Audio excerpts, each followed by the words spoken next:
10th, 2011.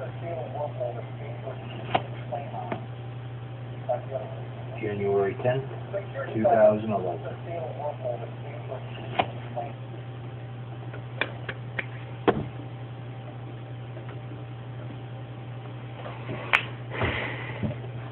Like he's a piece of shit for even opening his mouth about the subject. These are our heroes, folks. These are our heroes. Third of all, they actually do something to this kid that's just as bad, if not worse, than what Scar did to him when he told him to run away. They convince him that if you've got problems, sweep them under the rug. You've got responsibilities? Shirk them. Ignore everything in your life and live like a lazy, stupid, selfish, greedy little bastard like we do. Turn your back on the world, they teach this kid. And they sum this horrible moral philosophy up in 2 words. Hakuna Matata, which loosely translated means, fuck it. And this awful moral philosophy, which no one should ever follow in their lives, is translated into an easy-to-remember children's song. Yeah, what a wonderful phrase. Let me ask you a question, Lion King fans. If the only salvageable point to this film is that you shouldn't shirk your responsibilities and shouldn't sweep your problems under the rug, why does Hakuna Matata get its own song? Why is Hakuna Matata portrayed in a positive light in that song? Hakuna Matata, even by this own film's admission, is a bad thing. And these two are lazy, evil, greedy, selfish little vermin larvae who are actually guilty of corrupting a small child. And we're supposed to like them. And the only thing more unnerving than what has just been said is that people actually did like them. Now, for my part, I spent most of this film totally unaware that these were even supposed to be good guys. I thought they were going for something like the truants in Pinocchio. You know, the ones that convinced them that smoking and drinking were good things and almost got him turned into an ass. Anyway, so these 3 began a long and unhealthy friendship, beginning what I like to fondly refer to as the Fellowship of the 3 Assholes. So then Simba grows up, and then we see that he grows up, and what's more, you give him all the personality of tepid pudding. You establish this kid as a little asshole and then turn him into a vegetable without any justification for the move? It's not like he became this way because he realized he was an asshole and that was a bad thing. He is the way he is because someone put him in the wrong place at the wrong time. He didn't grow. He didn't change. He just rebooted. This character is the way he is for reasons totally unrelated to this character. If this character was going to be completely irrelevant to the last 2/3 of this film, why did we even need to watch the first third? Why didn't you just start the film right here? Sorry about that. I really hate this film.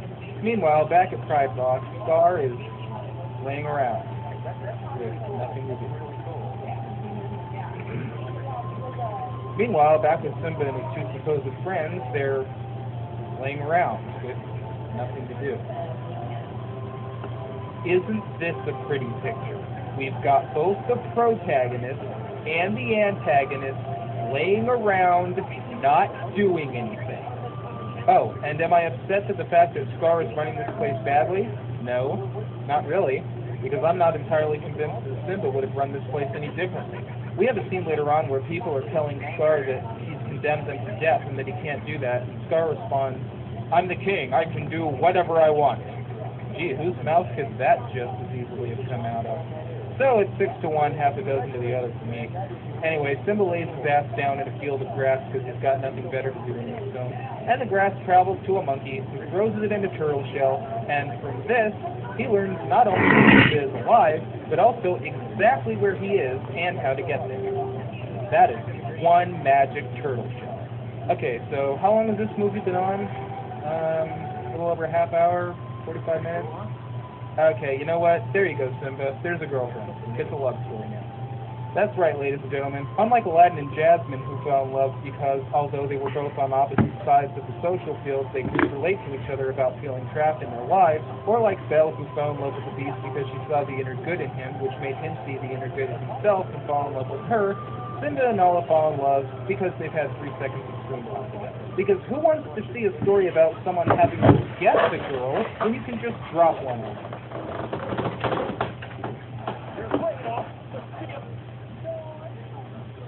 Tired of buffering?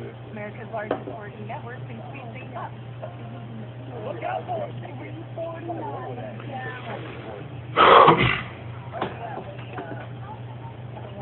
Did you know Sprite uses artificial preservatives? So get real. Try Sierra Mist Natural. Natural sweetened with real sugar and nothing artificial. Deliciously refreshing Sierra Mist Natural. The natural one.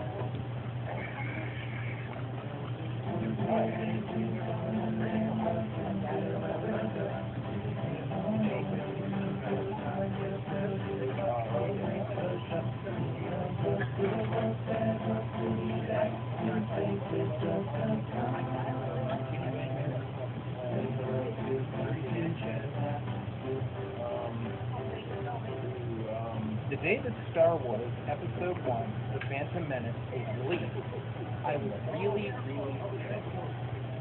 My brother and all of our friends got to go see it on opening day, while I was stuck at home with a box of Kleenex next to my nightstand and a bucket on the floor for me to throw up. As it happens, I had a better time than they did.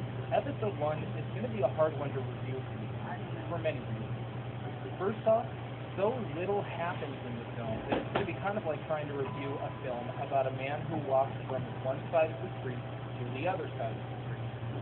What can you really say about that? Second, it's going to be hard as hell to say anything about this film that hasn't already been said.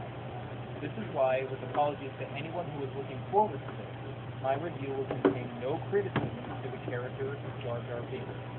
What can I possibly say about this full-ass crap of a character that hasn't already been said a million times already? If I had it my way, I would have started with episodes 2 and 3. Dear God, is there a lot to say about those ones. But I promised full reviews for all of the prequel films, and there is certainly enough wrong with this one to have a pretty substantial review, including a few problems that I can't believe anyone didn't notice. So is everybody ready? Here we go. The film opens with the following information. There is a dispute over taxation to outlying star systems, and the Trade Federation is trying to resolve this by setting up a blockade of battleships to stop all shipping and trade with Naboo. So the Chancellor of the Republic has sent 2 Jedi to negotiate on these. Okay. So, what's the Trade Federation? Are they part of the Republic? What's Naboo? Is it part of the Republic? And if the answer to both these questions is yes, then why is the Republic trading with itself? How is it beneficial for the Republic to cut off trade with itself?